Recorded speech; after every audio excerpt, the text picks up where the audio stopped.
안녕하세요. 허승용 회계사입니다. 법인 주주를 구성하고 적절히 변경하는 일이 배우자나 자녀에게 부를 이전하는 데 있어 강력한 절세수단이 된다는 사실을 알고 계신가요? 하지만 타이밍을 잘못 잡으면 상속이나 증여 과정에서 절세의 기회를 놓칠 뿐만 아니라 예상치 못한 세금 폭탄을 맞을 수도 있습니다. 그래서 오늘은 효과적인 부의 이전을 위해 꼭 알아야 할 최적의 법인 주식 이전 시점에 대해 영상을 준비해 보았는데요. 이 영상을 통해 부 이전 전략을 한 단계 업그레이드 해 보시기 바랍니다.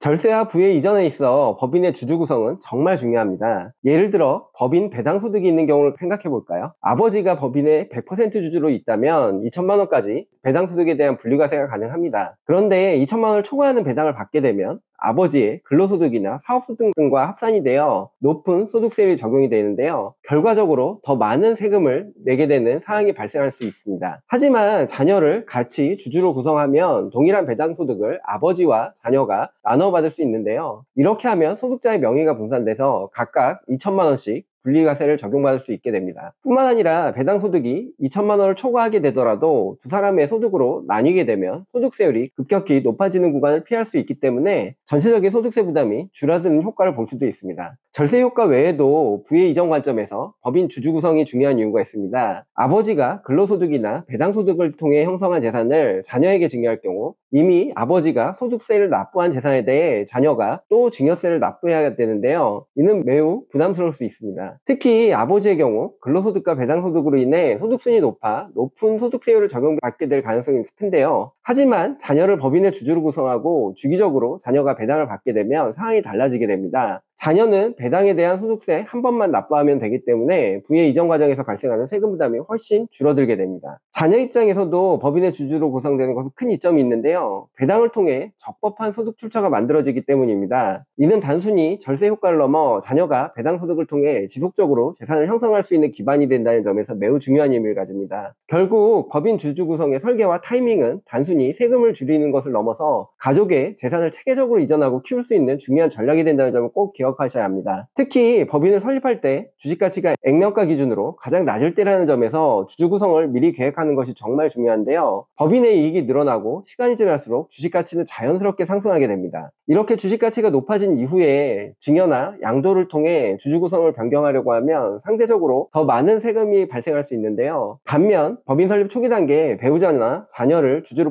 포함시킨다면 주식가치가 낮을 때 지분을 배분할 수 있기 때문에 이후 발생하는 법인의 이익과 배당소득을 효율적으로 분산할 수 있는 기반을 마련하게 됩니다. 이는 사전 증여 관점에서도 매우 유리하게 되는데요. 설립 초기에 주식가치가 낮은 상태에서 자녀를 주주로 포함하면 증여세 부담이 최소화되고 이후 법인의 성장에 따라 주식가치 상승은 물론 꾸준한 배당소득을 통해 자녀에게 자연스럽게 재산으로 축적되기 때문입니다. 따라서 법인 설립 시점이야말로 사전 증여 측면에서 가장 적절한 주주 구성의 골든타임이라고 할 수 있습니다. 하지만 현실적으로 법인 설립 시 주주 구성의 중요성을 알지 못해 최적의 주주 구성을 하지 못한 경우도 많은데요. 그렇다면 이런 경우에는 어떻게 해야 될까요? 이 경우 법인의 사업 개시일로부터 3년 이내가 주식 이전을 통해 주주 구성을 재정비할 수 있는 또 하나의 골든타임이 될 수 있습니다. 그 이유는 세법에서 사업 개시일로부터 3년 이내의 법인은 주식 가치를 평가할 때 수익 가치를 고려하지 않고 순자산 가치만을 기준으로 평가하도록 하고 있기 때문인데요. 반면 3년이 지난 이후에는 수익 가치가 포함된 평가 방식이 적용되는데 수익 가치를 고려할 경우 일반적으로 주식 가치가 훨씬 커지게 됩니다. 사업 초기에 법인의 이익이 크지 않은 상황에서는 순자산 가치가 낮아 주식 평가액이 비교적 낮게 산정이 됩니다. 하지만 시간이 지나 법인의 이익 수준이 증가하게 되면 주식 가치가 급격히 상승해 이후 증여나 양도 등을 통해 주주 구성을 변경하려고 할 때 훨씬 더 많은 세금 부담이 발생할 수 있습니다. 따라서 법인 설립 시 적절한 주주 구성의 기회를 놓쳤다면 법인의 사업 개시 후 3년 이내에 주주 구성을 점검하고 재정비하는 것이 세금 부담을 최소화할 수 있는 중요한 기회라는 점 꼭 기억해 주시기 바랍니다. 그런데 말씀드린 사업 개시 후 3년이 또 지나버리게 되는 경우에는 어떻게 해야 할까요? 사업 개시 후 3년이 지나면 세법상 주식가치 평가 방식이 바뀌면서 법인의 수익가치가 60%, 순자산가치가 40% 반영되어 주식가치가 계산이 됩니다. 다만 이렇게 계산된 주식가치가 순자산가치의 80%보다 작으면 순자산가치의 80%로 평가가 되는데요. 특히 수익가치가 반영되면 회사의 주식가치가 크게 상승할 가능성이 높습니다. 하지만 법인의 이익이 꾸준히 발생해 수익가치와 자산가치가 지속적으로 상승하는 경우라면 한 해라도 주식을 더 일찍 이전하는 것이 유리할 수 있습니다. 예를 들어 법인의 이익이 매년 증가하고 있다면 주식 이전 시점을 늦출수록 주식 가치가 높아지게 되고 세금 부담도 커질 수 있기 때문인데요. 따라서 회사의 이익이 계속 증가하는 상황에서는 더 늦기 전에 주식을 이전할 수 있는 전략을 가능하다면 조기에 세우는 것이 중요합니다. 그런데 꾸준히 이익이 나는 경우도 있지만 특정 연도에만 이익이 높아 주식 가치가 크게 상승하는 경우도 있는데요. 이런 경우에는 주식 이전의 타이밍을 어떻게 잡아야 될까요? 특정 연도에 순이익이 높아서 주식 가치가 크게 상승한 경우에는 순이익이 높은 연도에 수익 가치가 주식 가치 평가 기간에서 제외되는 시점을 주식 이전의 최적 타이밍으로 설정할 수 있습니다. 법인의 순손익 가치는 평가일이 속하는 직전 3년간의 수익을 기준으로 평가되는데요. 직전 1년의 순손익 가치가 50%, 직전 2년의 순손익 가치가 30%, 직전 3년의 순손익 가치가 20%가 반영되는 구조로 되어 있습니다. 예를 들어 2024년에 증여를 진행한다고 가정하면 2023년에 수익 가치가 50%, 2022년에 30%, 2021년에 수익 가치가 20%만큼 반영되어 수익 가치가 계산되는데요. 법인의 연간 순이익이 평균 5억 원이라고 가정해 보겠습니다. 그런데 2023년에 사업이 일시적으로 잘 돼서 2023년에 순이익이 10억 원이 되었다고 한다면 2023년이 평가기간에서 제외되는 2027년이나 그 이후로 주식 이전의 타이밍을 잡는 것이 유리합니다. 이렇게 하면 주식가치 평가가 상대적으로 낮아져서 주식 이전에 따른 세금 부담을 줄일 수 있는 기회를 잡을 수 있습니다. 다만 수익가치 상승으로 인해 자산가치도 증가할 수 있기 때문에 자산가치까지 고려한 주식 전체의 가치가 얼마나 되는지 확인이 필요하다는 점 유의해 주시기 바라고요. 또 하나 유의하실 사항이 있는데요. 법인의 자산 구성 중 부동산 비중이 높은 경우인데요. 예를 들어 부동산 임대법인이나 부동산을 보유한 제조업법인이 여기에 해당될 수 있습니다. 이러한 경우에는 주식의 이전이나 양도계획을 세울 때 꼭 추가적인 검토가 필요한데요. 부동산 비중이 높은 법인은 일반적인 경우와 달리 주식 가치의 평가 방법과 주식 양도 시의 세율이 크게 달라질 수 있기 때문에 특별한 주의가 필요합니다. 먼저 부동산 비중이 50% 이상인 경우에는 주식 가치 평가 방법이 일반적인 경우와 달라지는데요. 이 경우 자산 가치가 60%, 수익 가치가 40%로 반영되어 주식 가치가 평가됩니다. 부동산 비중이 더 높아져서 80% 이상이 되면 수익 가치를 고려하지 않고 순자산 가치로만 평가가 이루어집니다. 이러한 평가 방식은 일반적인 경우보다 주식 가치를 다르게 반영하기 때문에 부동산 비중이 높은 법인은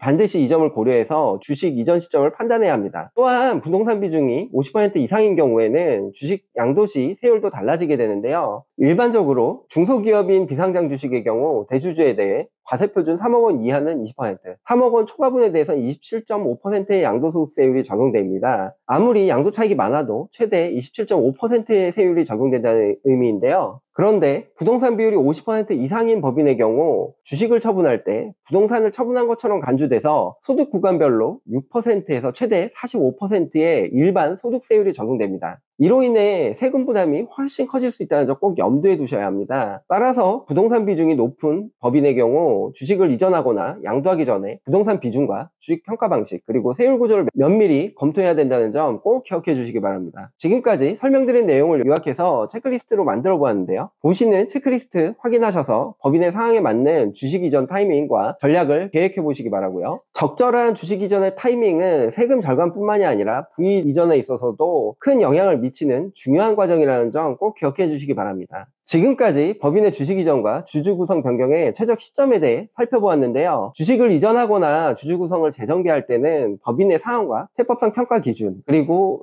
양도에 따른 세율의 차이를 반드시 고려한다는 점 꼭 기억해 주시기 바랍니다. 특히 법인 설립 초기나 사업 개시 후 3년 이내의 타이밍을 놓치지 않는 것이 중요하고요. 특정 연도의 수익 가치와 부동산 비중에 따른 평가 방식의 차이까지 꼼꼼히 점검해야 세금 부담을 최소화할 수 있습니다. 무엇보다 한 해라도 일찍 준비하는 것이 큰 절세와 부의 이전으로 이어질 수 있다는 점 잊지 마시기 바라고요. 여러분의 상황에 맞는 주식 이전 전략을 세워 법인의 가치를 효율적으로 관리하고 다음 세대로 부를 안전하게 이전해 나갈 수 있는 길을 찾으시길 바라면서 오늘의 영상을 마치도록 하겠습니다. 감사합니다.